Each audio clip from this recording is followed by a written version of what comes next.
처음에는 성도분들이 없을 때에도 저는 책방에서 만나는 사람들이 저의 성도, 저의 목회 대상이라고 생각을 했어요. 그분들이 교회를 다니던 다니지 않던 중요한 거는 그분들이 이곳에 왔다는 게 중요한 거고 내가 그분들을 만났다는 게 중요한 거기 때문에 그분들과 나누는 대화, 그분들과 나누는 시간, 그것이 저한테는 목회였죠.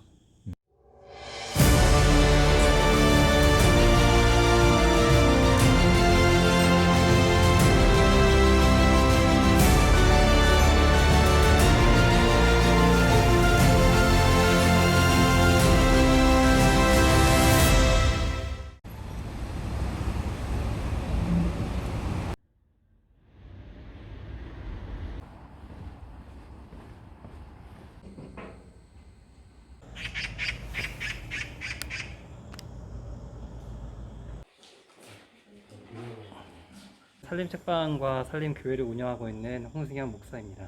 사실 전주에는 연구가 따로 없어요. 없지만 제가 원하는 문화와 이런 콘텐츠를 할 수 있는 적합한 도시라고 좀 생각을 했고 이런 오래된 마을에서 들어와서 하고 싶은 마음이 좀 있었습니다.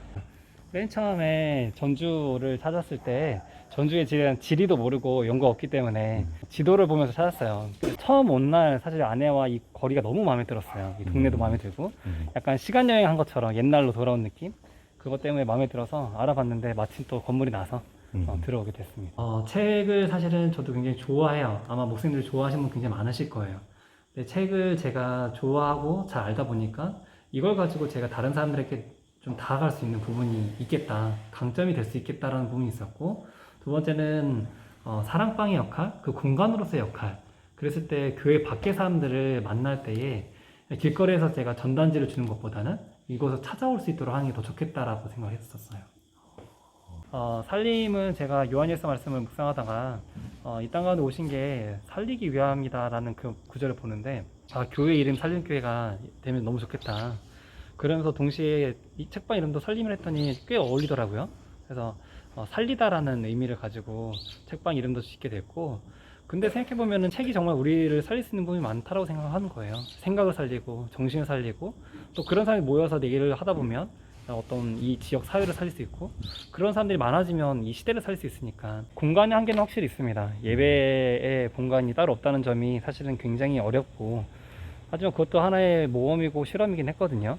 우리가 꼭 교회에 건물을 지어야 되고 또 그 건물을 짓는데 굉장히 큰 예산을 들여야 되고 이런 것들이 사실은 지금 저와 같은 세대들은 어려움을 많이 느꼈을 거예요. 헌금에 꽤 많은 예산이 건축으로 들어가기 때문에 사실 우리가 지역에 있는 주민들이나 가난한 사람들이 어려운 사람들 돕는 데 쓰이지 못하고 그런 데 쓰인 것이 굉장히 좀 안타까웠거든요. 그러니까 어떻게 하면 개척교회지만 오시는 성도분들도 저희한테 어떤 사례비에 대한 부담 또는 건축비에 대한 부담을 드리지 않을 수 있을까.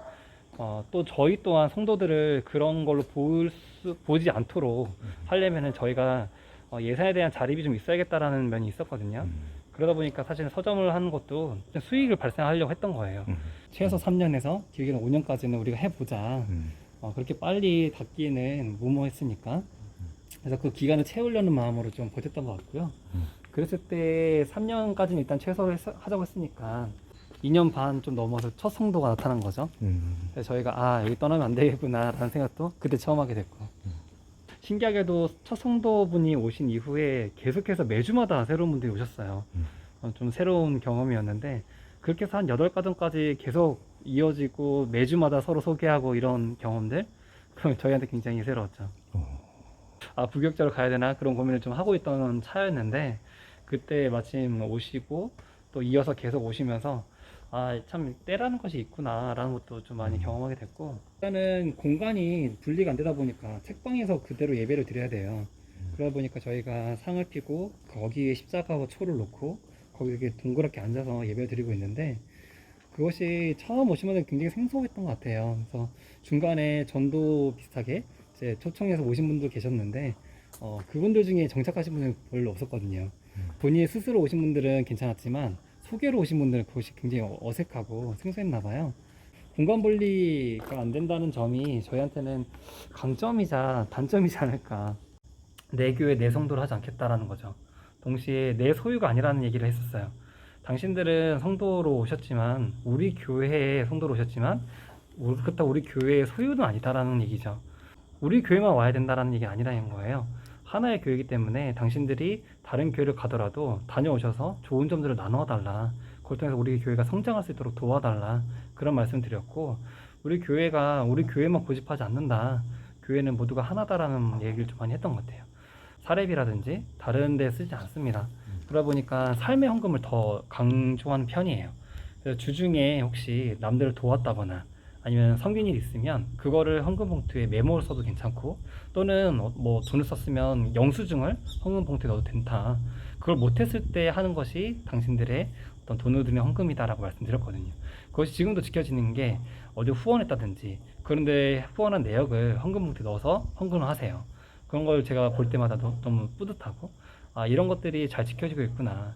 처음에 세웠던 그런 규칙들, 저희 교회만의 규칙들, 이런 것들이 소중하다고 생각을 하죠. 근데 이거는 뭐 새로운 가르침은 아닌 것 같아요. 저도 성경 보면서 사실 바울이 그렇지 했잖아요. 텐트 메이킹 사역을 하면서 이 주중에는 일을 하고, 그러면서 성도들은 따로 연보를 받지 않고, 그러면서도 자신의 어떤 복음을 전하는 일에는 쉬지 않는 그런 모습들을 보면서, 아, 정말 우리가 앞으로 목회자들이 나아가야 할 방향이 이런 부분이 아닐까. 우리가 성도들의 삶에 어떤 헌금에 기대어서 그걸 누리기 위해서 성도 수가 많아야 되고 또 교회 규모가 커야 되고가 아니라, 우리가 정말 담아야 되는 본질이 무엇인가, 또 전해야 되는 본질이 무엇인가. 근데 이런 내용은 신학교에서 안 가르쳐 주잖아요. 안 주죠. 어디서 그래서 어려운 것 같아요. 그래서 스스로 찾아가야 하기 때문에 어려운 것 같고, 제가 인터뷰에 응한 이유도 사실은 그 부분인 것 같아요.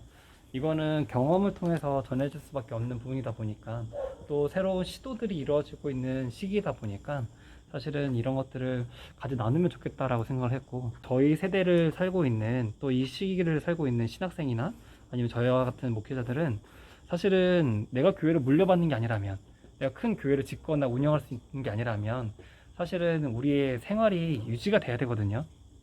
그랬을 때 목회와 우리 생활을 유지하는 것에 균형을 맞추는 것이 중요한데, 그랬을 때는 같은 고민을 할 수밖에 없다라는 거죠.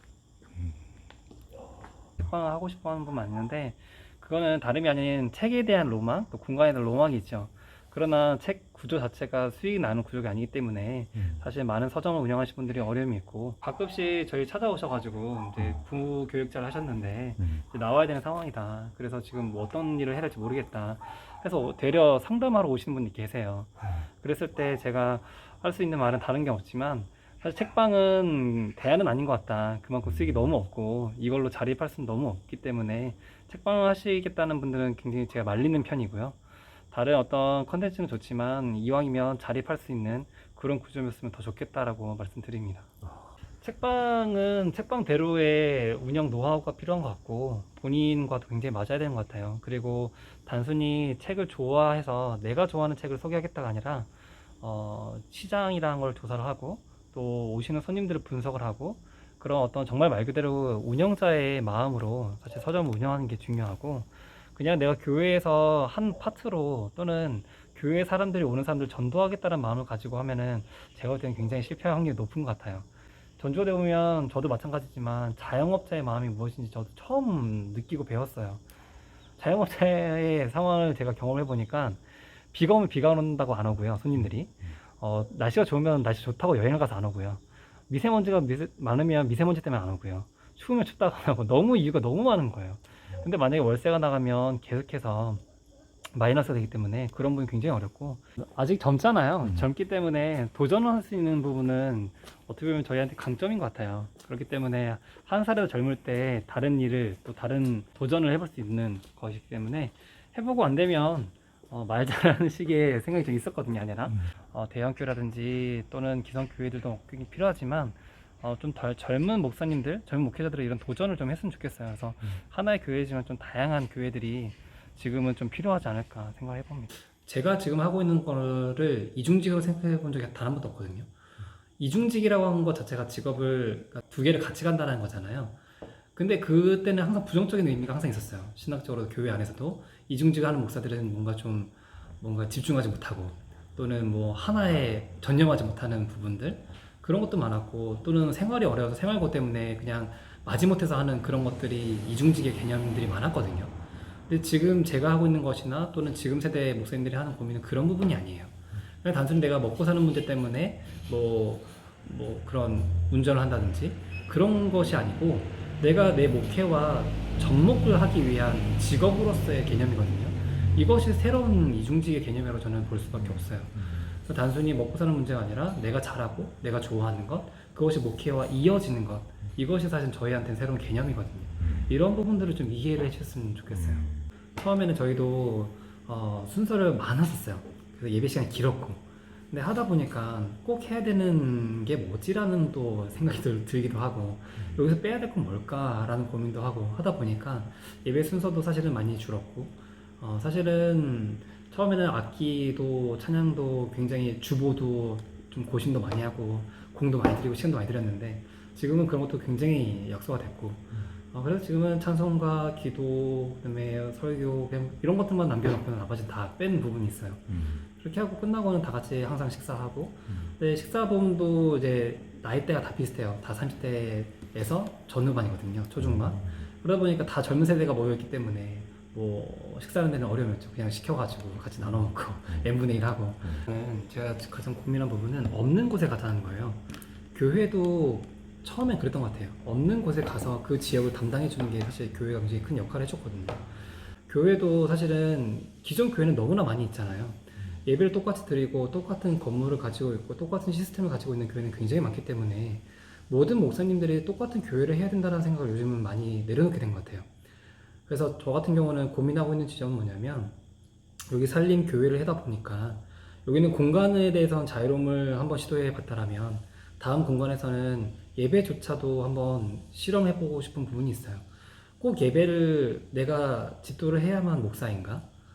이것이 꼭 교회인가? 라는 생각을 해본 거죠. 다음 공간에서는 사역 중에 하나로서 저는 그냥 쓰임을 받고 싶은 부분이 있고, 제가 꼭 예배를 주관하는 어떤 교회의 목사가 아니라 꼭 성도를 신방하고 또 그거를 해야 되는 어떤 의무감으로서 하는 게 아니라, 우리가 주중에도 모일 수 있고 주중에 모여서 그걸 나눌 수도 있고, 그걸 가지고 각자의 가정이나 각자의 있는 공간에서 할 수 있는 부분이 있다라고 저는 생각해봐서 다음의 스텝에서는 그걸 좀 한번 해보고 싶어요.